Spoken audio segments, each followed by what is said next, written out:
ಓಂ ಹ್ರೀಂ ಭೈರವಿ ಕ್ಲಾಂ ಹ್ರೀಂ ಸ್ವಾಹ. ನಮಸ್ಕಾರ.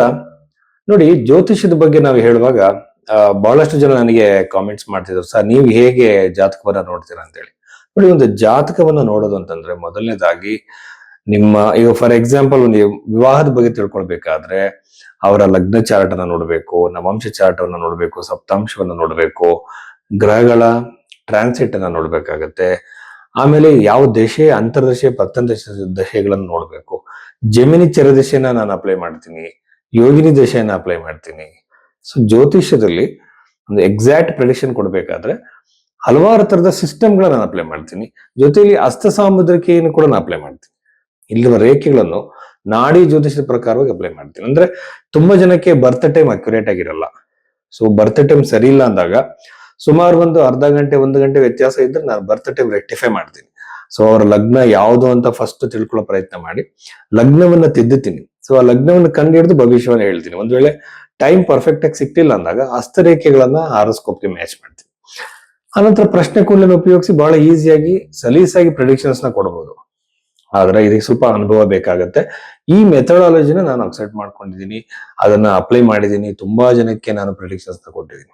ಜೀವನದ ಮೇಜರ್ ಇವೆಂಟ್ಸ್ ನ ಬಹಳ ಚೆನ್ನಾಗಿ ಹೇಳೋದು. ಇದಕ್ಕೆ ಸ್ಟೆಪ್ ಬೈ ಸ್ಟೆಪ್ ನಾವು ಹೋಗಿ ನೋಡ್ಬೇಕಾಗತ್ತೆ.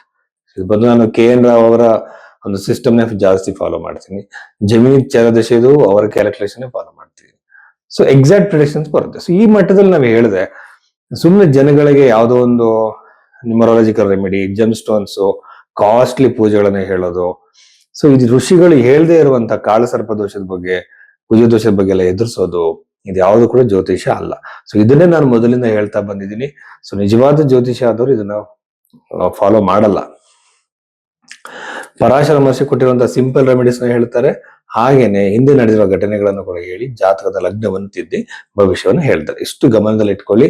ಸೊ ರಾಶಿ ಭವಿಷ್ಯವನ್ನ ಬಗ್ಗೆ ನಾವು ಮಾತಾಡೋದಕ್ಕೆ ಮುಂಚೆ ಈ ವಿಷಯಗಳ ಬಗ್ಗೆ ನಮಗೆ ಗಮನ ಇರಲಿ. ಮೇಷ ರಾಶಿ 2026 ಏಪ್ರಿಲ್ ತಿಂಗಳ 5ನೇ ತಾರೀಕು ನಂತರದ ವಾರ ಭವಿಷ್ಯದಲ್ಲಿ ನಾವು ನೋಡೋದಾದ್ರೆ ವಾರ ಫಲಗಳಲ್ಲಿ ಬಹಳಷ್ಟು ಮುಖ್ಯವಾಗಿ ಮೇಷ ರಾಶಿಯಲ್ಲಿ ಇರುವಂತದ್ದು ಶುಕ್ರ ಗ್ರಹ. ಶುಕ್ರ ಗ್ರಹ ಲಕ್ಸುರೀಸ್ಗೆ, ವೆಹಿಕಲ್ಸ್ಗೆ, ಕಂಫರ್ಟ್ಸ್ಗೆ ಕಾರಕನಾಗಿರುವಂತದ್ದು.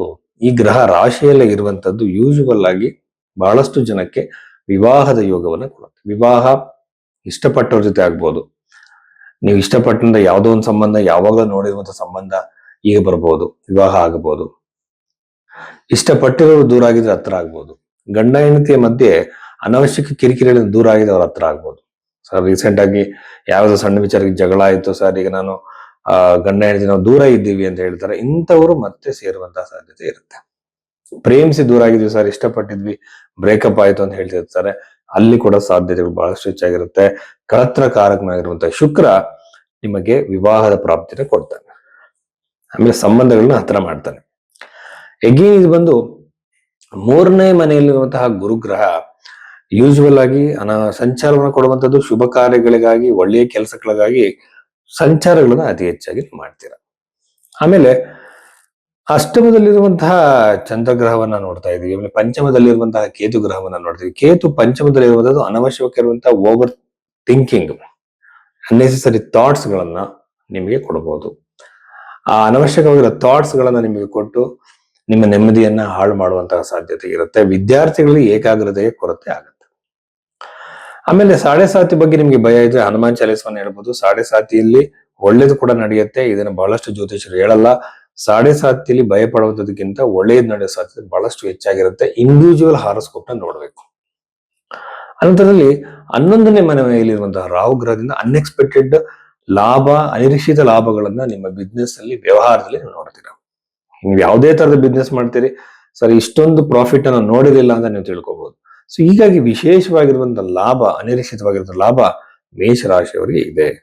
ಆಮೇಲೆ 12ನೇ ಮನೆಯಲ್ಲಿರುವಂತಹ ಗ್ರಹಗಳು ಇವೆಲ್ಲ ನೋಡ್ತಾ ಇದ್ರೆ ಸಾಲದಿಂದ ಹೊರಬರೋದಕ್ಕೆ ಕಷ್ಟ ಆಗ್ಬೋದು.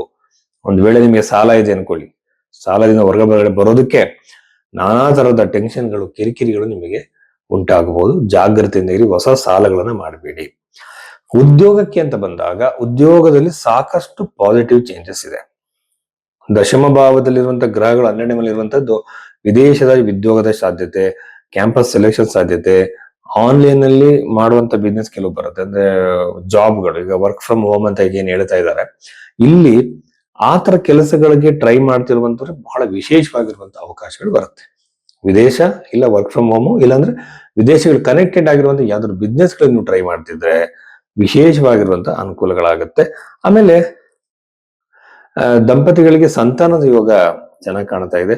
ಆಮೇಲೆ ಒಂದು ಪ್ರಾಪರ್ಟಿ ರಿಲೇಟೆಡ್ ವಿಚಾರಗಳಲ್ಲಿ ಬಹಳ ಚೆನ್ನಾಗಿರುವಂತ ಅನುಕೂಲ ಆಗುತ್ತೆ. ರಿಯಲ್ ಎಸ್ಟೇಟ್ ಅಲ್ಲಿ ಪ್ರಾಪರ್ಟಿ ರಿಲೇಟೆಡ್ ವಿಚಾರದಲ್ಲಿ ಅಂತಂದ್ರೆ ಇದು ಒಂದು ಗೃಹ ನಿರ್ಮಾಣದ ಯೋಗನೋ ಅಥವಾ ಪ್ರಾಪರ್ಟಿ ಖರೀದಿಗೋ ಒಂದು ಸುಗಮವಾಗಿರುವಂತಹ ದಾರಿ ನಿಮಗೆ ಸಿಗುತ್ತೆ.